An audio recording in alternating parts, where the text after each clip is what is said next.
Hey everyone, MeltingMan234 here, and welcome to the first episode of Forgotten Media's Oz Month.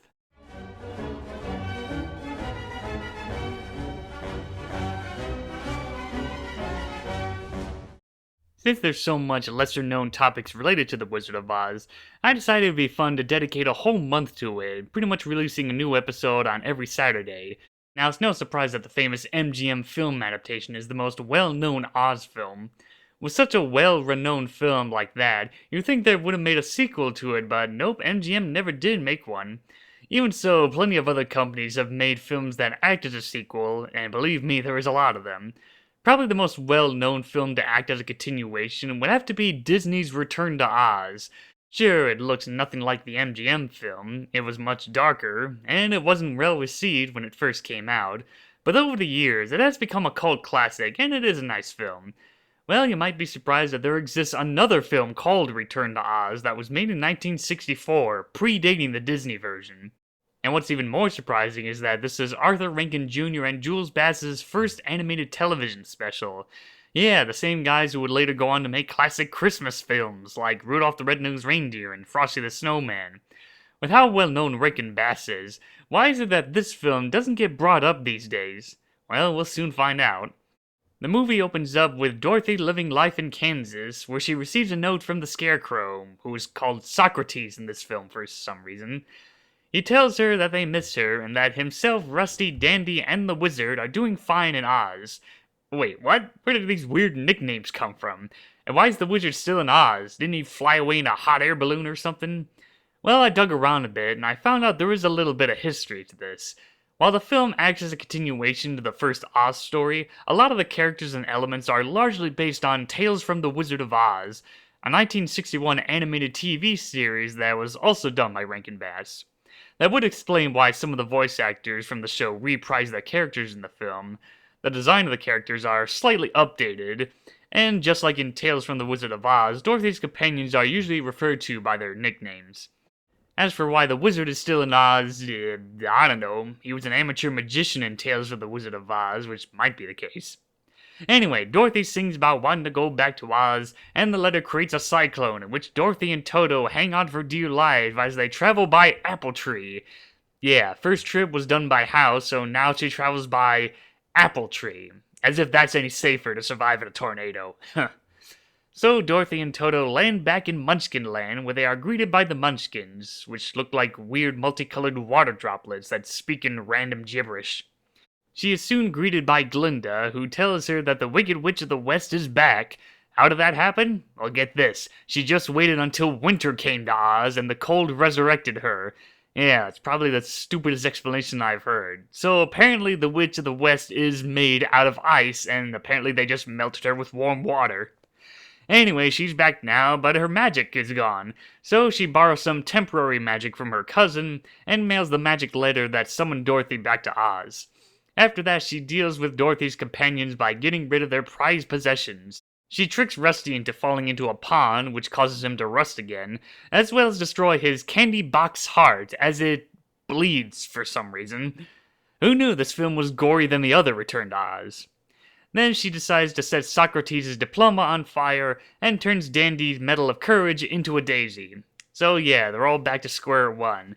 As Dorothy begins her new quest, Glinda warns her that she must keep her silver shoes on, and not let anyone touch it, for the heartless, brainless, and cowardliness would turn into solid stone if they touch them. And there's definitely some inconsistent elements in this film, since the brains and courage are clearly based on the MGM film, while Dorothy's silver slippers are more based on how they looked like in the original Oz book, so this is just a case where they tried combining both elements into one movie. And as you expect, Dorothy heads down the yellow brick road to meet the Wizard of Oz, and she finds Socrates, Rusty, and Dandy to join her. Which also means they have to sing about the things they want the most, because hey, it worked in the MGM film, so let's do it in our version. Yeah, the songs in this film aren't that great compared to the MGM film, and most of the time they just slow the film down. Before they make it to the Emerald City, the Wicked Witch of the West disguises herself to try and trick the Wizard into putting himself to sleep. And for some reason the Wizard has this thing of speaking in a nervous tic where he repeats the last word of a sentence most of the time. I don't remember that happening in Tales of the Wizard of Oz. While her flying monkeys carry the wizard to her castle, the witch poses as the wizard and tells Dorothy and the others to capture the Wicked Witch before he can grant their wishes. Then the witch flies back to her castle and plans to get rid of Dorothy and her friends before her temporary powers run out. She first sends out some flying alligators to destroy Dorothy and her friends. Yeah, apparently she finds the flying monkeys unreliable, so she uses other creatures to do her bidding. But Dorothy and her friends are able to escape from the flying alligators after Socrates unstuffs himself so that they can hide in his straw, which, funny enough, is actually an element that happens in the original Oz book. After that fails, the witch summons some lightning bolts to destroy them, but Rusty sacrifices himself to save his friends. Yeah, I guess it was lucky that the witch only had to have one lightning bolt at hand.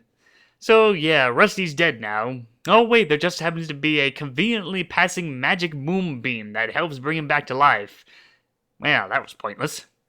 Anyway, they make it into the witch's castle just in time for the witch to lose her temporary powers. But she isn't beaten yet, as she threatens to throw Dorothy out the window unless she gets those silver shoes. Dandy reluctantly gives her the shoes, which doesn't turn him into stone for some reason, and yet the witch is the one who turns into stone. Well, at least now no winter can revive her this time. So the film ends with the group making it back to the Emerald City. Glinda shows up giving the whole, "Oh, you've had the brains, heart, and courage all along with you" speech, and tells Dorothy to wish upon Kansas magic to return home. Or, just use the silver shoes to wish herself home, like what happened last time. No? We're really going with the whole Kansas magic malarkey? Whatever. Well, it works anyway, and she's back in Kansas now, and they all lived happily ever after. And that's it for the 1964 Return to Oz film. And it wasn't really that good. I can excuse the animation as it was a TV special made back in the day, but the big problem with this film is that it repeats what the previous story already did. Dorothy finds herself in a magical land, meets some companions who want something, they travel to the wizard and blah de blah de blah. Yeah, don't you just hate it when sequels to films just repeat the exact same plot that the previous film already did? In closing, Return to Oz is a very bland film. It's no wonder why not a lot of people talk about it. I'd say you're better off watching Disney's Return to Oz instead. Well, at least rankin-bass would move on to better things after this TV special. As for its availability on home media, there is some VHS and DVD releases, but nowadays they can be hard to find and can be very expensive when looking for them on eBay or Amazon. And it's not available on any streaming services, so good luck hunting one down if you really want to watch it. Well, that concludes today's episode of Forgotten Media. See you next week for our next trip to the Land of Oz.